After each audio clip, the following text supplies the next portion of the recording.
I'm Casey, and this is Matt, and we are from Gravity Digital, and we are stepping in to guest host Digital Marketers Podcast. Woo, and woo.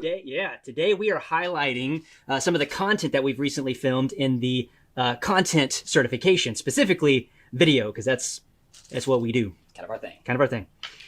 All right, so let's talk about one of our favorite topics when it comes to video content.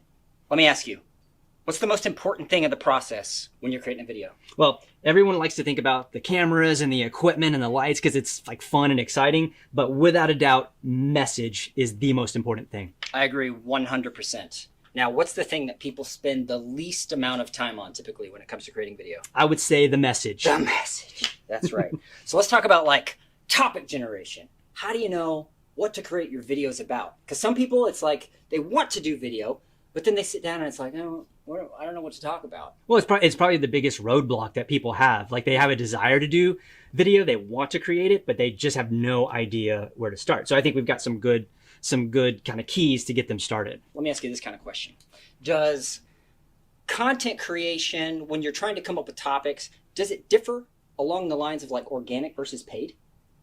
Oh yeah, certainly could. I guess you got to think about how you're going to roll that content out. With paid, you can kind of target, like you can choose who you want to see your video to some degree. And so you have to be, I say less, you want to create quality content, but you actually have some control there. Whereas organic, you're wanting people to find it. And so you need to think about what are people searching for? What are people researching? What kind of hashtags are they following? So yeah, that's kind of how I look at it. So with organic, you might have a different kind of research strategy than you would when you're creating like a paid ad around a product or a service that you have. Yeah, I think so. Yeah, I think so too. So let's split these up. Okay. So I'm wanting to create some organic content for YouTube or TikTok or whatever.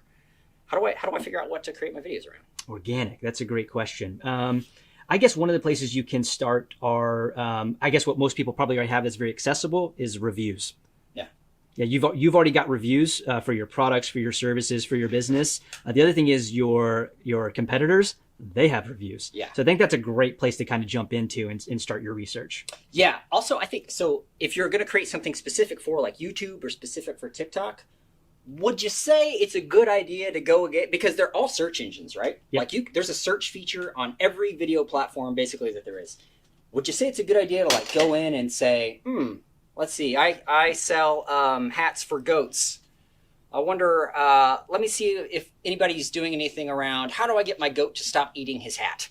So you type that in and you say, okay, oh, look, this guy, he already made a video around goats eating hats. This is a weird example. I'm tracking. but you see that it doesn't have much engagement because it turns out it's not that big of a problem. Should you create a video around that kind of thing? Yeah, you said it doesn't have much engagement? It does not. No, nobody cares. Nobody cares? Nobody's looking for that. I'm going to go with no. You should not create content around that. But on the other hand, you sell sprinkler heads and you're seeing product reviews around different types of sprinklers. Yeah. And you're seeing high engagement around that. Maybe that's something good to create organic content. Absolutely. I think that's the key. You got to find what's already engaging and what content do people actually want to consume?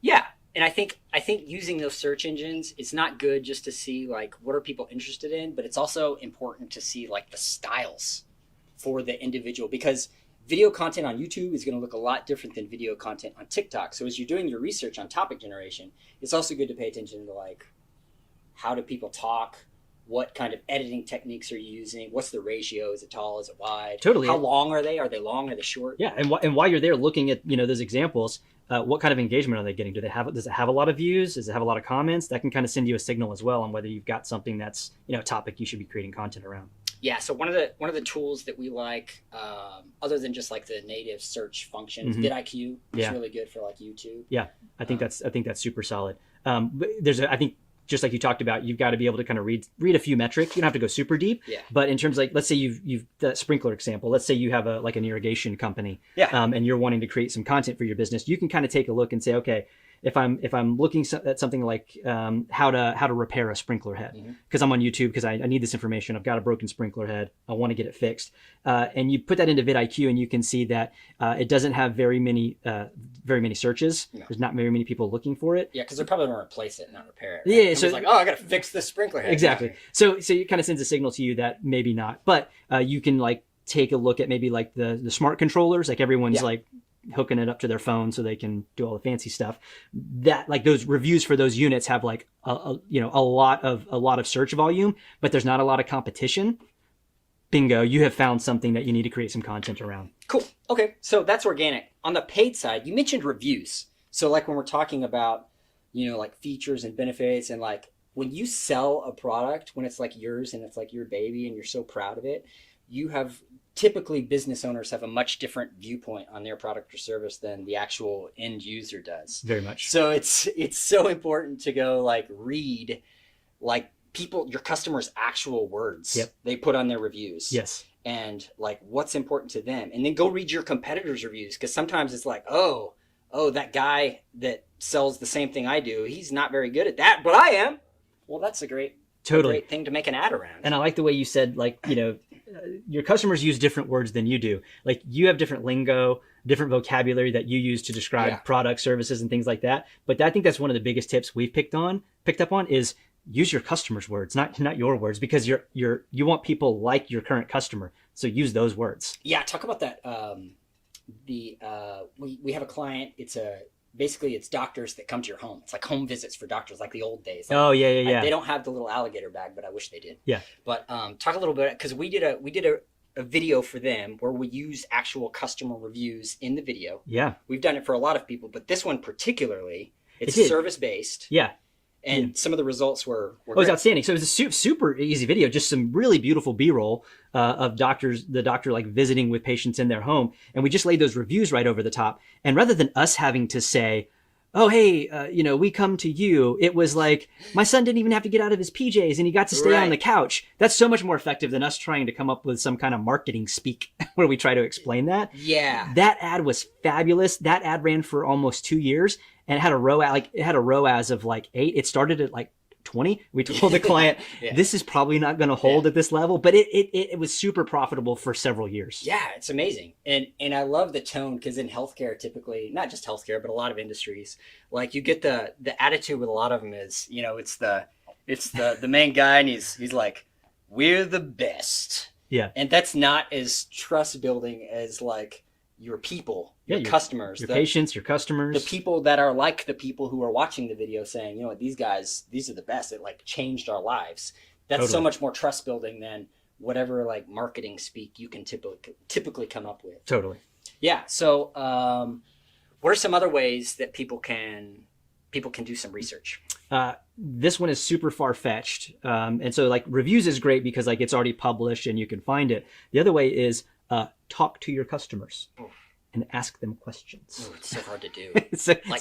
Talk to people on the phone or in person. Oh, nobody likes to do that. No, nobody does. Can I just text them? Yeah, exactly. No, I think that's a great way to actually get real feedback and real information for your messaging. Yeah. So, talk a little bit about that other campaign we did for the gardening company. Yeah, we did a campaign it's a big funny campaign for a gardening company. But when we were writing the script, we really wanted to know like what kind of pain points do gardeners experience? Like what is it that they're looking for? And so this was a company that produced like a soil food and compost thing. It was really cool. But we weren't going to get into like all the science behind the way they developed it. We wanted to know like what are real pain points, real things. And so because I remember because the client wanted to talk a lot about mycorrhizal. I don't even know if I'm saying that. It's a very sciencey word. They wanted to talk about mycorrhizal fungi that's in it. Yeah. And I was like, nobody cares about that. They don't care about that. Yeah. There's certain gardeners that do. Like that means something to them. That's that the average homeowner. But the vast majority. The average homeowner who was like wanting to garden or build a bed, like no idea. So my favorite thing was we went to a garden center and we actually set up shop and had a sign made that said, "Tell us your gardening stories." Yeah. And so they would start telling us stories, and then we would ask them, hey, well, when it comes to gardening, like what's your biggest pain point? What are your biggest challenges that you face when it comes to gardening? And the line that we got over and over again, we could not have predicted this in a million years, was the women telling us their husband. Yeah. Their husband was their biggest gardening headache. It's so good. It was like, what are you talking about? She just planted something and they're pulling this plant that they just purchased, and it was fabulous. And so we absolutely used that as like one of our opening hooks in this campaign. It was like one of the hooks that we used. Absolutely. That's right. Yeah, and we never could have dreamed that up. Like our comedy writers, our team, it would have been hard for us to come up with that. Totally. So one of the things we like to talk about, especially if you're going to spend some money on production and try to do it right, try to splash out with your creative, test cheap. Talk about testing cheap. Oh yeah, I think it's key. So we produce content that's a little bit easier. So everyone's got a phone, everyone's got things that they can do to create ads with stock footage or things like that. And I love that. Test all those messages and find the ones that resonate. Before we go shoot a big campaign, we've already done that. That gardening one was a great example. We'd actually already run a series of ads, and we kind of knew which messages had kind of surfaced as like, oh, these are very relevant and engaging. Like people really care about this. And I mean, can you imagine launching a massive campaign without having any research as to what actually resonates with the potential customer? No one would ever do that. Okay, so let's talk about the certification, because that's important. That's why we're here. Yes.